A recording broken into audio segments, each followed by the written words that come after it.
अस्सलाम वालेकुम वरहमतुल्लाहि वबरकातुहू। प्यारे बच्चों, उम्मीद है कि आप सभी खैरियत से होंगे और आपके घर वाले जो हैं वो भी खैर व आफियत से होंगे।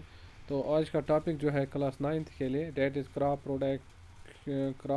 Protection management. तो हम देखते हैं, हम पढ़ रहे थे एक्चुअली फार्मिंग प्रैक्टिसेस, कौन कौन से प्रैक्टिसेस जो हैं, कौन कौन से अमल जो हैं, कौन कौन से मेथड जो हैं जो हम अपने फार्मर्स में इस्तेमाल कर सकते हैं, या ये जो है फार्मर जो है वो अपने खेतों में उनका इस्तेमाल कर सकता है। तो उसके बाद उसकी प्रोडक्शन जो उसका यील्ड जो है वो हम देखते हैं, वो वहाँ से हम देखते हैं उसकी प्रोडक्शन जो है वो हम देखते हैं वो इंक्रीज़ हो जाती है। तो आज दो हमने पढ़े थे, लास्ट वाला जो है इसमें डेट क्रॉप प्रोटेक्शन मैनेजमेंट है। तो जब हमारे क्रॉप जो होते हैं, जब हमारे फसल जो होते हैं वो हम देखते हैं वो तैयार हो जाते हैं, या हम ये भी कह सकते हैं कि जब सीड्स हम सो करते हैं ज़मीन में, उसके बाद वहाँ पे जर्मिनेशन होती है। तो जर्मिनेशन के बाद हमें वहाँ पे कौन कौन से प्रैक्टिसेस वहाँ पे करने चाहिए, कौन कौन से मेथड्स, कैसे हम अपने क्रॉप्स को मैनेज कर सकते हैं, उनमें मैनेजमेंट कर सकते हैं, ताकि हमारे लास्ट में हम देखते हैं हमारी प्रोडक्शन जो है, हमारा यील्ड जो है वो हम देखते हैं वो इंक्रीज़ हो सकता है। तो इसमें हम देखते हैं कि फील्ड क्रॉप जो होते हैं उसमें हम देखते हैं उसमें बहुत सारे वीड्स होते हैं, उसमें हम देखते हैं इंसेक्ट पेस्ट्स जो होते हैं वो उसमें पाए जाते हैं, और इसी तरीके से हम देखते हैं बहुत सारे डिजीज़ जो होते हैं वो हम देखते हैं वो क्रॉप्स को लग जाते हैं। डेट मीन जब हम क्रॉप्स की बात करते हैं, अपने फील्ड्स की बात करते हैं, अपने फार्मर्स की बात करते हैं, जहाँ पे हम देखते हैं कि हम क्रॉप जो है उनकी कल्टीवेशन करते हैं, तो उनके साथ साथ हम देखते हैं हमारे क्रॉप्स के साथ साथ वहाँ पे वीड्स जो है वो हम देखते हैं वो ग्रो करते हैं। इसी तरीके से हम देखते हैं हमारे क्रॉप जो होते हैं उनको इन्फेक्शन होता है पेस्ट्स के ज़रिए, इंसेक्ट्स के ज़रिए उनमें ये इन्फेक्शन हो सकता है। और इसी तरीके से हम देखते हैं बहुत सारी डिजीज़ जो होती है, बैक्टीरियल, फंगल, वायरल डिजीज़ जो है वो हम देखते हैं वो हमारे क्रॉप्स को लग सकते हैं। तो अगर हम इन पे कंट्रोल नहीं कर सकते, डेट में वीड्स पे हम कंट्रोल नहीं कर सकते, इसी तरीके से हम देखते हैं इंसेक्ट्स, पेस्ट्स और डिजीज़ पे हम वक्त पे हम देखते हैं उन पे हम कंट्रोल नहीं कर सकते, तो हमारे क्रॉप प्रोडक्शन जो है वो डैमेज हो सकती है। और लास्ट में हम ये देख सकते हैं कि मोस्ट ऑफ द क्रॉप जो होते हैं दैट इज लॉस्ट। तो बहुत सारे हमारे क्रॉप जो होते हैं, हमारा फसल जो होता है वो हम देखते हैं वो डैमेज, वो बर्बाद हो जाता है। तो अब हम देखते हैं वीड जो होते हैं, वीड्स किन को कहा जाता है, ठीक। तो वीड जो होते हैं they are the unwanted plants in the cultivated field. जो हमारे कल्टिवेटेड फील्ड्स होते हैं, डेट में जो हमारे खेत होते हैं, तो उनमें हम देखते हैं उनमें कुछ प्लांट्स ऐसे भी पाए जाते हैं जो अनवांटेड होते हैं, डेट में जिनको हम नहीं चाहते हैं, वो वाले प्लांट जो होते हैं वो हम देखते हैं वो वहाँ पे होते हैं।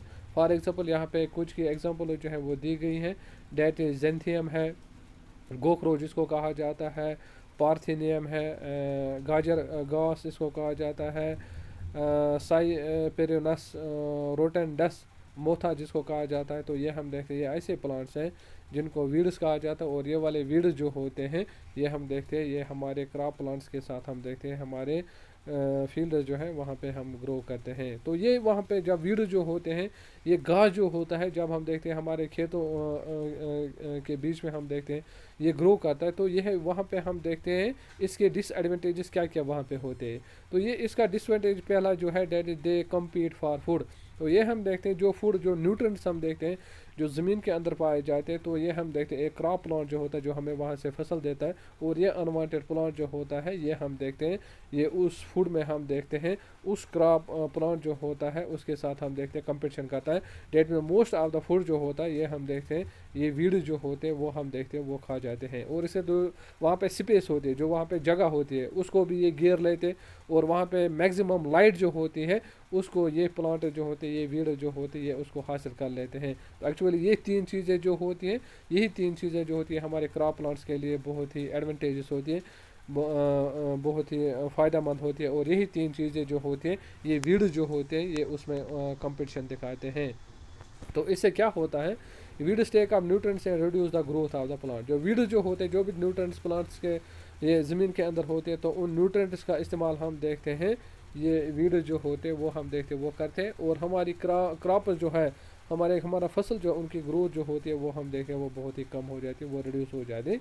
तो इसलिए हमें क्या करना चाहिए, removal of the weeds from the cultivated field during the early stage of crop growth is essential for a good harvest.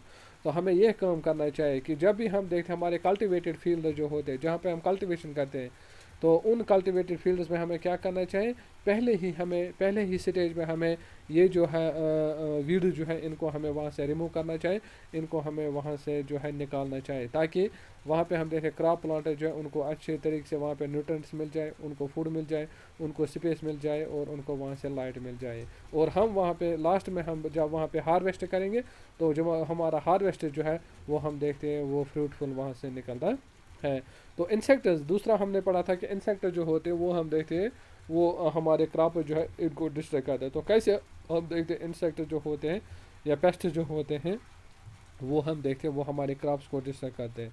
तो इसमें हम देखते हैं इंसेक्ट पेस्ट जो होते हैं they attack the plant in 3 वे। तो ये हम देखते हैं इंसेक्ट जो होते हैं, पेस्ट जो होते हैं, कीड़े जो होते हैं, कीड़े मकोड़े जो होते हैं, ये हम देखते हैं ये हमारे प्लांट्स को 3 तरह से हम देखते हैं अटैक करते हैं या उनको नुकसान पहुंचाते हैं। Number 1, they cut the root system and the leave. तो ये इंसेक्ट पेस्ट जो होते हैं ये रूट्स जो होते हैं, प्लांट जो होते हैं क्रॉप प्लांट्स, उनके रूट्स को कट कर सकते हैं, सिस्टम को कट कर सकते हैं और इसी से हम देखते हैं उनके लीव्स को कट कर सकते हैं। सेकंड है they suck the cell sap from the various parts of the plant. तो इसी तरीके से हम देखते हैं जो सेल सेप वहाँ पे होता है, जेट मीन जो डिजॉल्वर्ड मिनरल जो वाटर में पाया जाता है, जो प्लांट जो होता है वो सक कर लेता है from the water, from the soil, that is known as the cell sap उसको कहा जाता है। और ये सेल सेप जो होता है इसको हम देखते हैं ये इंसेक्ट पेस्ट जो है ये इसको सक कर लेते हैं। इसी तरीके से हम देखते हैं they bore into the system and produce. और इसी तरीके से हम देखते हैं ये सिस्टम जो होते हैं उनके अंदर हम जाते हैं, उनके अंदर जाते हैं, ठीक। और इसी तरीके से हम देखते हैं सुराख वहाँ पे बनाते हैं, बोर बनाते हैं और उसके अंदर सिस्टम के अंदर चले जाते हैं और फ्रूट्स के अंदर भी हम देखते हैं वहाँ पे सुराख ये करते हैं। तो इससे क्या होता है, इन 3 तरीक़ों से हम देखते हैं ये पेस्ट्स इंसेक्ट्स ये हम देखते हैं ये अटैक करते हैं हमारे फसल को। और वहाँ से हम क्या देखते हैं कि health of the crops and reduce the yield. तो इससे हम ये देखते हैं कि हमारी क्रॉप्स की हेल्थ जो होती है वो हम देखते हैं वो इफ़ेक्ट हो जाती है। और इसी तरह से हम देखते हैं हमारा यील्ड जो होता है वो हम देखते हैं वो बहुत ही कम वहाँ से फिर निकलता है। तो इसी तरीके से हमने देखा थर्ड पॉइंट जो है हमारे ये जो होते हैं क्रॉप प्लांट्स जो इनमें हम देखते हैं इनमें बीमारियां लग जाती हैं। तो कैसे हम देखते हैं बीमारियां इनमें लग जाती हैं, that is diseases in the plants are caused by the pathogens such as the bacteria, fungi and the virus. तो बीमारियां जो हम देखते हैं जो हमारे इन प्लांट्स को लग जाती हैं, जो हम देखते हैं हमारे फसल को लग जाती हैं, तो वो वाली बीमारियाँ जो होती है वो हम देखते हैं वो पैथोजेनस के ज़रिए होती है। पैथोजेनस का मतलब है डिजीज़ काजिंग माइक्रोबस। तो डिजीज़ काजिंग माइक्रोबस जो होते हैं दो are known as a pathogens उनको कहा जाता है। तो उसमें आते हैं बैक्टीरिया, उसमें आते हैं फंजी, उसमें वायरसेस आ जाते हैं। तो these पैथोजेनस can be present in and transmitted through soil, water and air. तो ये जो होते हैं पैथोजेनस जो होते हैं ये हम देखते हैं या ज़मीन में ही हो सकते हैं या ये वाटर में पाए जा सकते हैं या इसी तरीके से हम देखते हैं ये एयर में भी पाए जाते हैं। तो इसी तरीके से हम देखते हैं weeds insects and disease can be controlled by the various methods. तो अब हम कैसे अपने ये जो है खेत खलिहान जो है इनको हम कैसे वीड से, इंसेक्ट से और डिजीज से इनको बचा सकते हैं। तो one of the most commonly used methods is the use of the pesticides. तो हम देखते हैं हम अपने खेत खलिहान में डेट मीन इंसेक्ट्स को, पेस्ट्स को कंट्रोल करने के लिए हम देखते हैं वहाँ पे हम पेस्टिसाइड्स का इस्तेमाल करते हैं, वहाँ पे हम कीड़े मार दवाई का इस्तेमाल करते हैं। तो वो कीड़े मार दवाई जो होते थे इंक्लूड्स हर्बिसाइड्स, उसमें हर्बिसाइड्स आते हैं, इंसेक्टिसाइड्स कीड़े मार दवाई उसमें आते हैं और इसी तरह से फंजीसाइड्स उसमें आते हैं जो फंजी को किल करते है। तो ये वाले केमिकल जो होते हैं ये हम देखते हैं ये क्रॉप्स के ऊपर हम देखते हैं स्प्रे किए जाते हैं या हम देखते हैं पहले ही हम देखते हैं जो हमारे सीड्स होते हैं, सीड्स जो होते हैं उनको हम देखते हैं they are treated with this pesticides. या सॉइल जो होता है उसमें हम देखते हैं ये पेस्टिसाइड जो होते हैं उनको ऐड किया जाता है। तो इस तरीके से हम क्या देखते हैं कि इंसेक्ट जो होते हैं, इससे फंजे जो होते हैं उनके ऊपर हम कंट्रोल कर सकते हैं with the help of this pesticides. This include the herbicides, insecticides and the fungicides.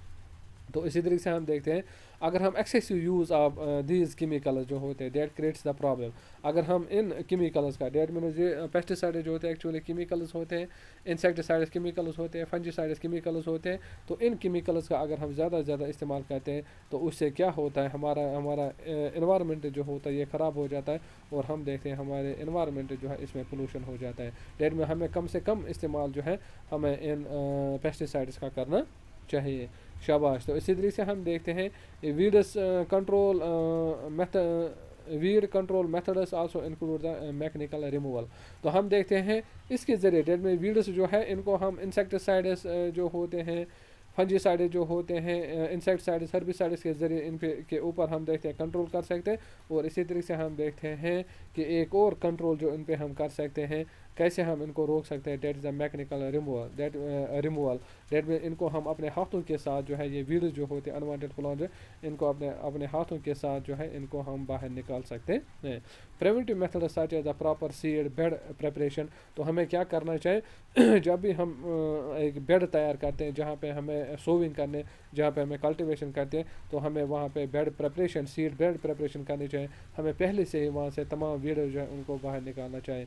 Timely sowing of the crops, और हमें वक्त पे अपने क्रॉप जो है उनको सो करना चाहिए। Inter cropping and the crop rotation also help in the weed control. और इसी तरह हम देखते हैं जब हम इंटर क्रॉपिंग करते हैं, क्रॉप रोटेशन करते हैं, तो उसके ज़रिए वीड जो होते हैं वो हम देखते हैं वो कंट्रोल में रहते हैं। तो इसी तरीके से हम देखते हैं some other preventive measures against pests are the use of resistant varieties. तो हम देखते हैं पेस्ट जो होते हैं उनके लिए हम देखते हैं पेस्टिसाइड्स का हम इस्तेमाल करते हैं, लेकिन पेस्टिसाइड्स का जब हम ज़्यादा इस्तेमाल करते हैं तो उसका इन्वायरमेंटल पोल्यूशन हो सकता है। तो हमें क्या करना चाहिए, पेस्ट्स को कंट्रोल करने में हमें क्या करना चाहिए, use of the resistant varieties. हमें ऐसे डिजीज़ रेजिस्टेंट वेराइटीज़ का इस्तेमाल करना चाहिए, पेस्ट रेजिस्टेंट वेराइटीज़ का इस्तेमाल करना चाहिए, जो हम देखते हैं इन पेस्ट्स के डिजीज़ या पेस्ट्स को हम देखते हैं इनको रजिस्टर कर सकते हैं। एंड समर प्लोइंग, और इसी तरह से हमें समर में भी जो है अपने फील्ड जो है उनको प्लोइंग करनी चाहिए। इन विच फील्ड्स आर प्लो हो deep in summer to destroy weeds and the pests. और समर के दौरान ही हम देखते हैं कि हमारे ये जो होते हैं खेत जो होते हैं, जब हम उनको क्या काम करते हैं, जब हम देखते हैं समर के दौरान हम देखते हैं वहाँ पे प्लोइंग करते हैं, तो प्लोइंग में हम देखते हैं डीप प्लोइंग वहाँ पे की जाती है, और वहाँ पे ये पेस्ट्स वगैरह जो होते हैं, वीड जो होते हैं, ये हम देखते हैं ये डिस्ट्रॉय हो जाते हैं। तो इस तरीके से हम देखते हैं हम कंट्रोल पा सकते हैं इंसेक्ट्स पे, पेस्ट्स पे, वीड्स पे, और इसी तरीके से डिजीज पे। तो इसी तरीके से हम देखते हैं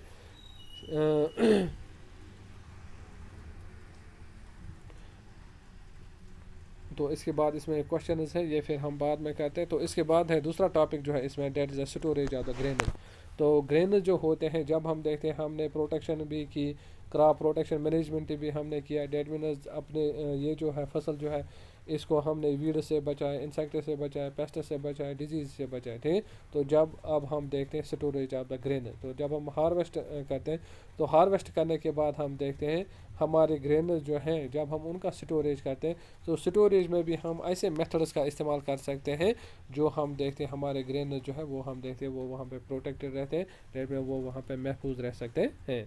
तो storage losses in agriculture produce can be very high. तो हम देखते हैं जब हम अपने ये एग्रीकल्चर प्रोड्यूस जो होता है, जो हमारे खेतों से हम देखते हैं जो वहाँ से फसल हमें निकलता है, तो उसका हम देखते हैं सबसे ज़्यादा लॉस जो उसका होता है वो हम देखते हैं वो स्टोरेज के दौरान होता है, जब हम उसको गोडाउनस वगैरह जो है उसमें जब हम उसको रखते हैं। तो factors responsible for such loss are the biotic. तो इसमें हम देखते हैं एंड एबायोटिक फैक्टर्स, ठीक। तो इसमें हम देखते हैं जो फैक्टर्स रेस्पॉन्सिबल हैं स्टोरेज के दौरान, जो हमारे ग्रेन जो होता है, हमारे अनाज जो होता है, इसको हम देखते हैं इसको ख़राब कर लेते हैं, इसको डैमेज कर लेते हैं, उसमें बायोटिक फैक्टर्स आते हैं, उसमें एबायोटिक फैक्टर। तो बायोटिक फैक्टर्स इसमें लिविंग थिंग्स आ जाते हैं, डेट में इंसेक्ट्स इसमें आ जाते हैं, रोडेंट्स इसमें आते हैं, फंजी इसमें आते हैं, माइट्स इसमें आते हैं, बैक्टीरिया इसमें आ जाते हैं। तो these are known as the biotic factors. और इन बायोटिक फैक्टर्स की वजह से हम देखते हैं हमारे ये जो होते हैं ग्रेन जो होते हैं वो हम देखते हैं वो डिस्ट्रॉय हो जाते हैं। Second, abiotic no living in appropriate moisture and the temperature in the place of the storage. जहाँ पे हम ग्रेन्स का स्टोरेज करते हैं, डेट में गोडाउन जो होते हैं उनमें हम देखते हैं इन अप्रोप्रिएट मॉइस्चर, डेट में वहाँ पे मॉइस्चर जो होता है वो हम देखते हैं वो ज़्यादा पाया जाता है, और इसी तरीके से हम देखते हैं वहाँ पे इन अप्रोप्रिएट टेम्परेचर पाया जाता है। तो ये दोनों जो होते हैं एबायोटिक फैक्टर्स में आते हैं, और इससे हम देखते हैं हमारे ग्रेन्स का लॉस होता है। The factors cause degradation in the quality.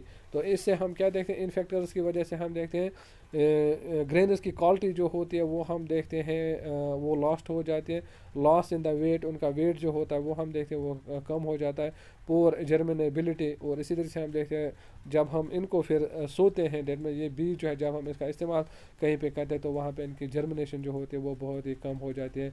Discolouration of the produce, जो हमें वहाँ से प्रोड्यूस यील्ड निकलता है उसका कलर जो होता है वो हम देखते हैं वो चेंज हो जाता है, all leading to the poor marketability. तो इससे हम देखते हैं इन सभी चीज़ों से हम ये देखते हैं कि हमारे मार्केट में हम देखते हैं फिर यही ग्रेन जो है जब हम मार्केट में वहाँ पे ले जाते हैं तो हमें वहाँ से जो है पैसा जो है वो बहुत ही कम मिलता है, वो बहुत ही ना मिलने के बराबर वहाँ मिलता है।